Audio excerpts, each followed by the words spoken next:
राधे राधे दर्शकों, आज की वीडियो उन बहुओं के लिए है जो शादी होते ही घर में आकर घर प्रॉपर्टी को अपना समझ लेती हैं, पति को अपना मान लेती हैं, लेकिन उस घर में रह रहे बूढ़े माँ बाप को वो कचरा समझ के उन्हें बहुत जल्द घर से निकालना चाहती हैं, उन्हें बोझ समझने लगती हैं। तो चलिए दर्शकों, वीडियो को मैं यहाँ से स्टार्ट करती हूँ।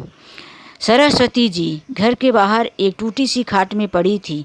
जोर जोर से आवाज़ें देती हैं, बहू कुछ तो खाने को दे, बड़ी भूख लगी है। अरे बासी भाती पड़ा होगा तो दे दे, रात का कुछ भी पड़ा हो दे दे, मुझे बड़ी भूख लगी है। 12 बज चुका है, अब तो सुधीर भी खा के दुकान चला गया, बच्चे स्कूल चले गए हैं, लेकिन तू मुझे अभी तक कुछ खाने को नहीं दी। अंदर से लक्ष्मी जोरों से चिल्लाती है, ए बुढ़िया, तू पूरा दिन खाने खाने की बात करती रहती है, तेरी भूख कभी ख़त्म नहीं होती।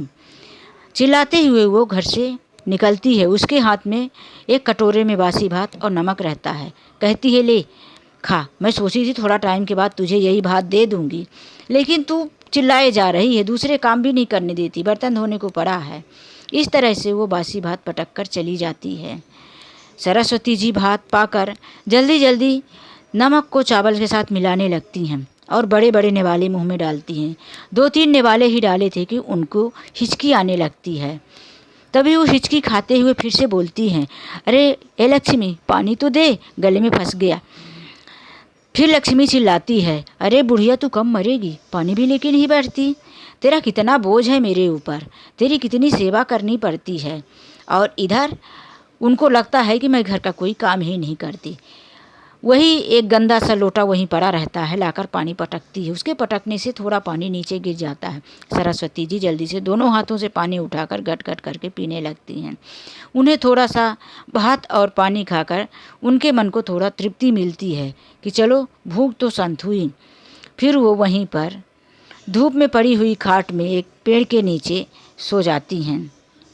शाम को जब बच्चे स्कूल से आते हैं तो वो क्या देखती हैं कि उनका पोता गोलू हाथ में कुछ भजिया लिए हुए और एक हाथ में मोबाइल लिए हुए खाता हुआ उनके पास आता है और उन्हीं की खाट में बैठकर कहता है, ए दादी, खाओगी भजिया, खाओगी दादी। सरस्वती जी बोलती है, नहीं रे गोलू, तू खा ले। नहीं खाऊंगी, मैं सवेरे भात खाई थी, भूख नहीं है। लेकिन बार बार गोलू कहता है, अरे दादी खाना, एक तो खा लेना दादी, ले ले, खा ले दादी, एक तो खा ले दादी, एक तो खा ले। वो ज़बरदस्ती एक भजिया उठाकर दादी के मुंह में डाल देता है। सरस्वती जी के मुंह में भजिया जाते ही सरस्वती जी को इतना मीठे का अनुभव होता है, कई महीनों कई सालों के बाद उनको लग रहा है कि उनके मुंह में अमृत सा घुल गया। वो आंखें बंद करके भजिए को खाने लगती हैं, उसका स्वाद लेने लगती हैं। तभी उनके बालों में दर्द का एहसास होता है। आंखें खुलती है कि सामने उनकी बहू उनका बाल पकड़े हुए खड़ी है और कहती है कि बुढ़िया भजिया खा रही है, बच्चों से छीन छीन के खाती है। इस तरह से वो बोलकर उनको उठा के खड़ा कर देती है और उनके पैरों में लिए हुए झाड़ू से फटाक फटाक मारने लगती है। सरस्वती जी कहती है, मत मार बहू, मत मार, बहुत दर्द हो रहा है, पहले से भी मेरा पैर बहुत दर्द हो रहा है बहू, पहले मारी थी वही दर्द नहीं गया है, लगड़ा लगड़ा के चल रही हूँ, मत मार बहू। अब तो वहाँ उनका पोता गोलू भी नहीं दिखाई देता कि वो पकड़े, कब का भाग चुका था। इस तरह से वो सास को लक्ष्मी कितना पटक पटक के मारती है, उनके पैरों में पूरे झाड़ू के निशान बन जाते हैं। और जब वो चिल्ला चिल्ला के रोना चालू कर देती हैं, तब वहाँ पर वो गिराकर छोड़कर चली जाती है। कहती है कि और खाएगी भजिया, तुझे कितना भी मारूं तुझे गड़ता ही नहीं है, तू मेरी जान लेकर ही रहेगी बुढ़िया, ना मरेगी ना मरगा छोड़ेगी, पता नहीं किस जन्म का पाप है मेरे ये बुढ़िया। इस तरह से वो बड़बड़ाते हुए घर के अंदर चली जाती है। सरस्वती जी लड़खड़ाते हुए कदमों से उठती हैं और उठकर उसी टूटी हुई खाट में बैठकर देखने लगती हैं कि उनको कहाँ कहाँ कितना चोट आया है। कराहने लगती हैं कि कितना दर्द हो रहा है। सरस्वती जी को रोने के सिवाय और कुछ नहीं था। वो बहुत असहाय और कमज़ोर महसूस कर रही थी। शाम को उनका बेटा आता है और वहीं से खाट के पास से ही निकल जाता है, लेकिन वो एक बार नहीं पूछता कि माँ तुझे क्या हुआ है। वो माँ के पास रुकता भी नहीं। अंदर जाकर बताता है कि अरे लक्ष्मी, सुनती हो, आज शाम को ही सुधा और राधा दोनों बहनें आने वाली हैं।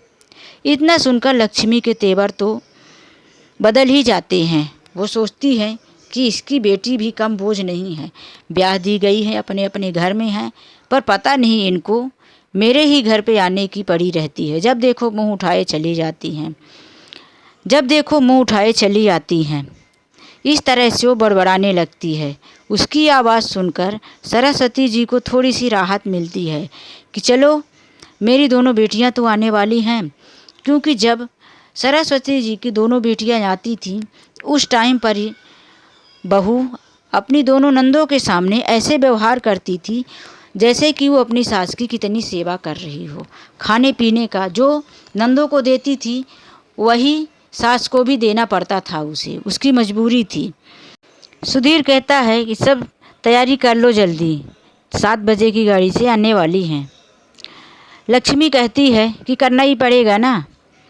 इसी तरह से वो काम कर ही रही होती है कि 6 बजता है। 6 बजे सुधा और राधा दोनों बहनें आ जाती हैं और जैसे ही आती हैं माँ को बाहर पड़ा हुआ देखकर माँ को कहती हैं कि अरे माँ, तुम यहाँ क्यों पड़ी हो? तुमको इस टाइम पर घर के अंदर होना चाहिए था ना। कितने मच्छर हैं, सब तुमको काट रहे हैं, कितनी गंदगी यहाँ पर है, तुम इस गंदगी में इस तरह से पड़ी हो। अपनी माँ को उठाकर चल देती हैं और जैसे ही अंदर जाती हैं लक्ष्मी देखती है, अरे वो तो चौंक जाती है। सुधा, राधा, तुम दोनों? हाँ भाभी, हम दोनों ने फ़ोन भी तो किया था कि आ रहे हैं, लेकिन तुमने तो कहा था कि तुम 7 बजे की गाड़ी से आने वाली हो। तब दोनों बहनें साथ में कहती, हम लोग तुम्हें सरप्राइज़ दे रहे थे भाभी, 1 घंटे पहले आ गए। क्यों, अच्छा नहीं लगा हम लोगों का 1 घंटे पहले आना? लक्ष्मी कहती, अरे ऐसी बात नहीं है, ठीक है, खुश हूँ। इस तरह से दोनों बहनें अंदर जाकर अपनी माँ के साथ बैठ जाती हैं। दोनों के लिए चाय पानी आता है। माँ को भी वो ज़बरदस्ती कहती, खा ले माँ, खा ले माँ।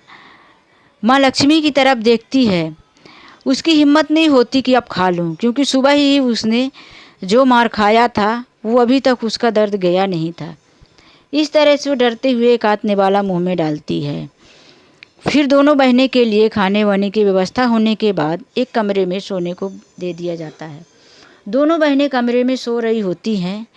तभी लक्ष्मी सोचती हैं कि कहीं ये बुढ़िया अपनी बेटियों से आज की दोपहर वाली घटना बता न दे। वो यही सोच ही रही होती हैं कि तभी सरस्वती जी कहती हैं कि मन में सोचती हैं कि क्यों ना मैं ये सारी बात अपनी बेटियों को बता दूं, कब तक मैं इसका सहती रहूंगी। यही सोचकर वो जैसे ही अपने बेटियों के कमरे में जाती हैं, सरस्वती कहती हैं कि आज मैं तुम लोगों के साथ ही सोना चाहती हूँ। तभी उनकी बेटी सुधा कहती है कि हाँ माँ, क्यों नहीं, आओ तुम सो जाओ, मैं तुम्हारे पैरों में थोड़ा सा तेल लगा देती हूँ, कितना टाइम हो गया तुम्हारे साथ गुजारे हुए।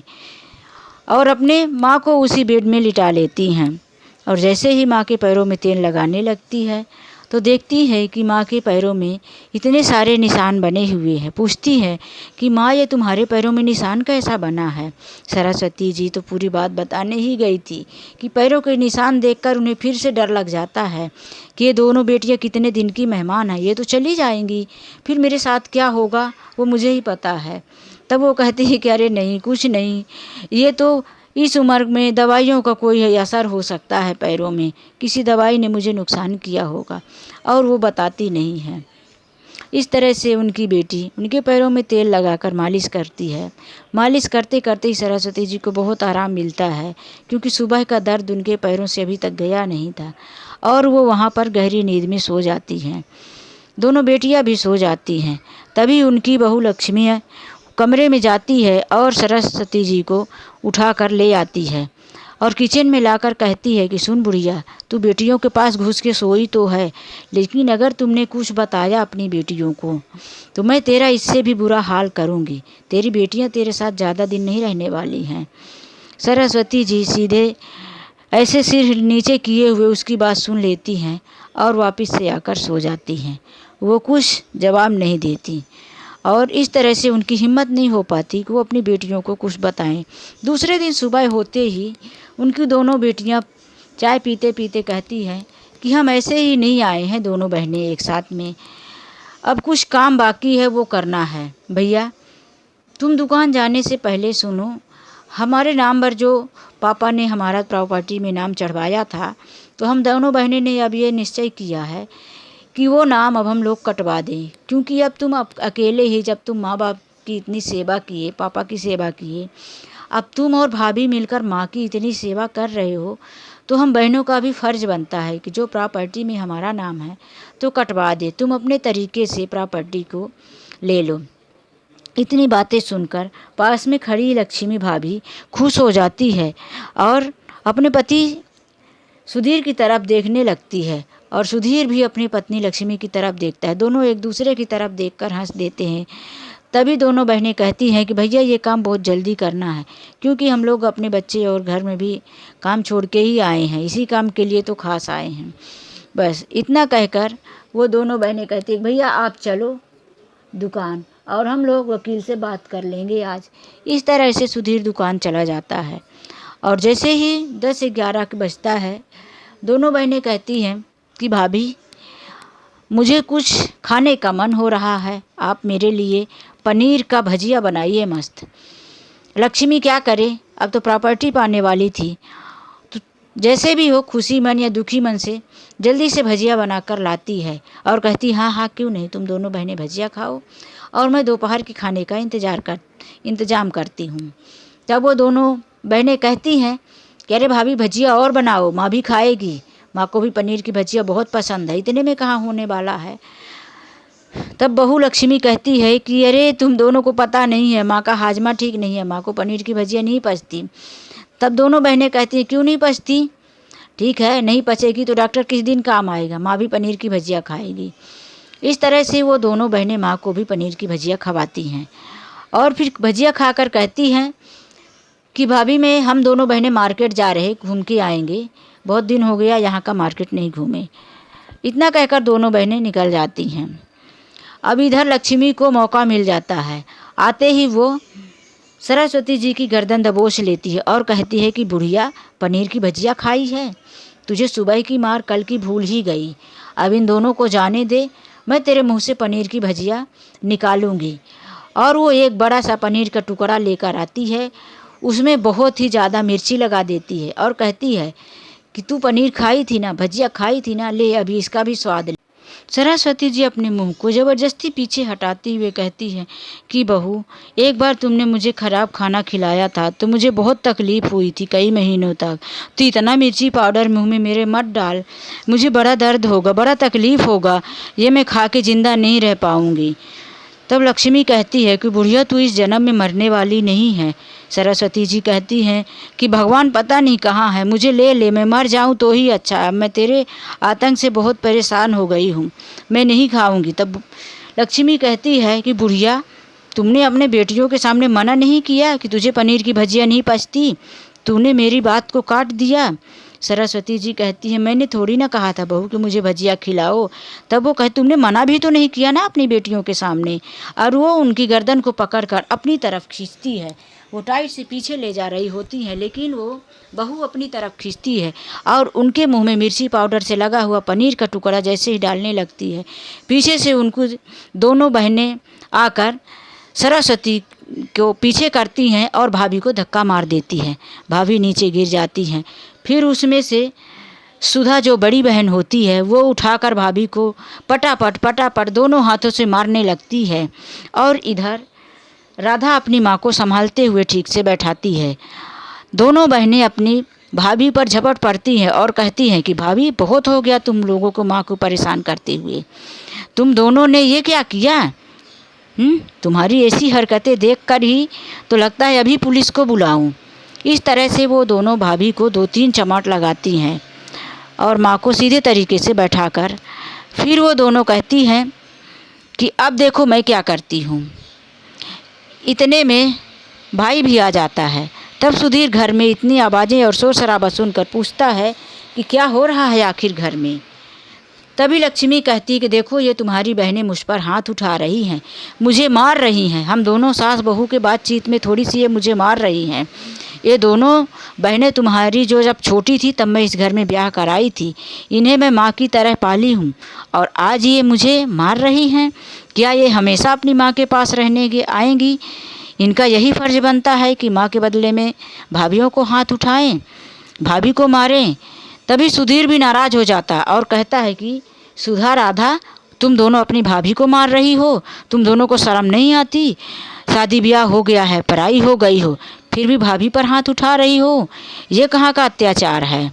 दोनों बहनें कहती है कि भैया तुम तो कुछ बोलो ही मत, अभी जब ये भाभी को समझाने की टाइम में तुम मुझे समझा रहे हो, तुम और दोनों जो चाल चल रहे हो ना, वो मुझे सब पता है।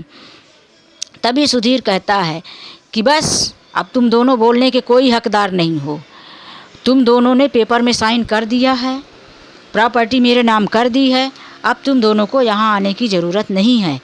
अब ये घर मेरा और लक्ष्मी का है, अब हम दोनों जो चाहें वो करें। तब लक्ष्मी अपने पति की तरफ देखते हुए पूछती है कि तुम ये क्या कह रहे हो? सुधीर कहता, हाँ मैं ठीक कह रहा हूँ, ये दोनों अभी मेरे ही दुकान पर गई थी और वहाँ पर आकर एक वकील से इन्होंने मेरी साइन भी ले ली है और उसमें साइन कर दी है कि अब ये मेरा घर नहीं है। इसीलिए जब ये घर मेरा हो गया है, इन लोगों ने अपना नाम प्रॉपर्टी से कटवा लिया है, अब इन दोनों का कभी आना मेरे घर पे नहीं होगा। मैं इन दोनों को सीधे बोले दे रहा हूँ कि मेरे घर में कभी मत आना। दोनों बहनें एक दूसरे को ताली देकर हंसने लगती हैं। तभी भाभी पूछती है कि ये दोनों को क्या हो गया, पागल हो गई हैं क्या? उठाओ अपना डेरा और यहाँ से निकलो। तभी उसमें से राधा बोलती है, अरे भाभी निकलो तुम, क्योंकि हमने प्रॉपर्टी तुम्हारे नाम नहीं कर दी है, वो सारी प्रॉपर्टी हमने भैया के नाम कर दी है और भैया की साइन इसीलिए हमने लिया है क्योंकि भैया ये उसमें ये लिखा था कि ये अब इस प्रॉपर्टी से इसका कोई लेना देना नहीं, ये प्रॉपर्टी अब सिर्फ माँ के नाम बची है।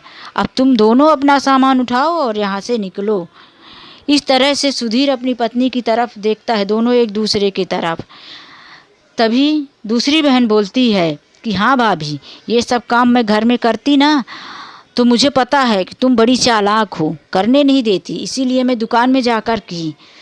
तभी वो लक्ष्मी कहती है कि अरे ये दोनों तो मार्केट गई थी ना, फिर दुकान कैसे पहुंच गई? सुधीर कहता है नहीं रे, ये मार्केट कहाँ गई थी, ये दोनों मेरे पास आई थी वकील को लेकर। तभी सुधा कहती है कि तुम दोनों को क्या लगा कि हम दोनों बहनें अचानक से आकर तुम्हारे नाम प्रॉपर्टी करके चले जाएंगे? हमने तुम्हारी सारी हकीकत जान ली है।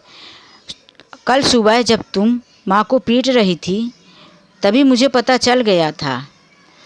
लक्ष्मी कहती है कि ये तुम क्या बोल रही हो, मैं क्यों तुम्हारी माँ को पीटूंगी और तुमको कैसे पता चल गया? तब सुधा कहती है कि जब गोलू भजिया खाता हुआ मेरे पास आया था उसके पहले ही मेरी बात तुमसे हुई थी कि नहीं? लक्ष्मी कहती हाँ बात तो हुई थी, लेकिन फ़ोन कट हो गया था ना, फ़ोन कहाँ चालू था? सुधा कहती है कि फ़ोन कट हो गया था, गोलू मोबाइल में गेम खेलता हुआ गया, दादी के पास भजिया खा रहा था, तभी पता नहीं भगवान की कृपा है या कि गोलू की गलती है, मैं तो भगवान की ही कृपा समझती हूँ।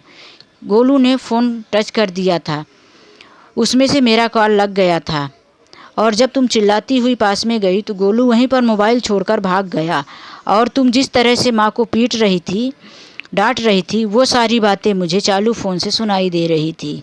माँ को तुम जितना मारी चिल्लाई वो सब कुछ मेरी मोबाइल में रिकॉर्ड हो चुका है। इसीलिए मैंने अपनी बहन को फ़ोन पर सारी बात बताई कि मैं माँ के साथ इस तरह से हो रहा है। क्या हम दोनों बहनें होकर भी माँ को इतना तकलीफ़ सहना चाहिए? माँ ने तो हम दोनों के सामने कभी किसी बात का जिक्र ही नहीं किया, उसने मुँह ही नहीं खोला, लेकिन हम दो बेटियों के होने के बाद भी माँ को इस तरह से तकलीफ़ हो रही है। माँ तो अपने बेटे को ही सब कुछ समझकर वहीं पर अपने प्राण न्यौछावर किए हुए पड़ी है, वो इस जन्म में कुछ बताने वाली नहीं है। फिर हम दोनों बहनों ने प्लान किया और यहाँ आ गए और यहाँ आकर ये सारी प्लानिंग हम दोनों बहनों की है। इस तरह से दोनों को सारी बातें समझ में आ जाती है। लक्ष्मी कहती है तुम दोनों ने अच्छा नहीं किया, ये हमारे घर का मामला था। तब वो एक बहन कहती है कि तुम्हारे घर का मामला कैसे हुआ, हमको भी तो माँ ने ही जन्म दिया है ना, क्या सिर्फ इस घर में माँ पर तुम्हारा ही अधिकार है? इस प्रॉपर्टी में तो हमारा भी नाम था। पापा ने हम तीनों भाई बहन को एक बराबर समझा था और हम बहनों ने पहले से ही इरादा बना भी लिया था कि हम दोनों को कुछ नहीं चाहिए। हकीकत में हम दोनों को कुछ नहीं चाहिए था। हम दोनों एक ना एक दिन अपना नाम प्रॉपर्टी से कटवा ही देते। लेकिन कल जो तुम्हारी पोल खुली तुम्हारी हरकतों की वजह से, अच्छा हुआ भगवान ने ये सब दिन दिखा दिया, नहीं पता नहीं तुम क्या करती। शायद तुम्हारे पाप का घड़ा भर चुका था भाभी। इस तरह से वो बोल ही रही थी, तभी वहाँ पर पुलिस भी आ जाती है। पुलिस को देखकर सुधीर की सिट्टी पिट्टी गुम हो जाती है। वो कहने लगता है कि राधा सुधा, तुम दोनों ने ये ठीक नहीं किया, तुम दोनों अपने भाई को पकड़वाओगी। तब दोनों बहनें कहती हैं कि भैया तुमने भी तो अच्छा नहीं किया, तुम अपनी पत्नी के लिए माँ के साथ मारपीट करते रहे। तभी सरस्वती जी को बोलने की हिम्मत मिल जाती है। पुलिस और अपनी बेटियों को अपनी तरफ देख कहती है कि हाँ, मुझे इन दोनों ने बहुत तकलीफ़ दिया। ये मेरा बेटा भी मुझे बहुत मारता था, मुझे हमेशा ये चप्पलों से मुटके से, एक बार तो इसने मुझे लोहे की बाल्टी से मार दिया था मेरे सिर में, तब भी मैं पापी नहीं मरी। इस तरह से कहकर वो फूट फूट कर रोने लगी और दिखाने लगी कि यहाँ मेरे सिर में आज भी गांठ बना हुआ है। इस तरह से सारी बातें सुनकर पुलिस दोनों पति पत्नी को गिरफ्तार कर लेती हैं। तभी उनकी बेटियाँ कहती हैं कि माँ, अब तुम हमारे साथ चलो, हम तुम्हें अपने पास ही रखेंगे। सरस्वती जी कहती हैं कि नहीं, जब मैं इतना मार खा के भी नहीं मरी तो मैं नहीं मरूंगी। अब मैं अपने घर में रहूंगी, अपने कमरे में रहूंगी और सुकून से रहूंगी। इस तरह से दोनों बेटियां अपने घर चली जाती हैं। इसी तरह से कुछ ही दिनों तक सरस्वती जी आज़ादी के साथ उस घर में रहती हैं। लेकिन उन्हें फिर भी इस आज़ादी के साथ भी सुकून नहीं था। आखिरकार वो एक माँ है। वो सीधा जाती हैं पुलिस स्टेशन और वहाँ पर वो विनती करती हैं कि मेरे बहू और बेटे को छोड़ दिया जाए। उनके केस वापस लेने से उनके बहू और बेटे छूट जाते हैं। वो दोनों घर आकर बहुत माफ़ी मांगते हैं। सरस्वती जी कहती हैं कि मैं माफ़ नहीं करूँगी, मुझे तुम लोगों के साथ नहीं रहना। फिर दोनों बहनों को भी बुला लेती हैं और कहती हैं कि मैं अब तीर्थ यात्रा में चली जाऊँगी। लेकिन बहू बेटे के बहुत माफ़ी मांगने के बाद वो उन्हें माफ़ कर देती हैं। तो दोस्तों, आज के लिए बस इतना ही। राधे राधे। माँ ने बेटे और बहू को छुड़ाकर सही किया या गलत, कमेंट में बताएं। वीडियो अंत तक देखने के लिए thank you so much. Radhe.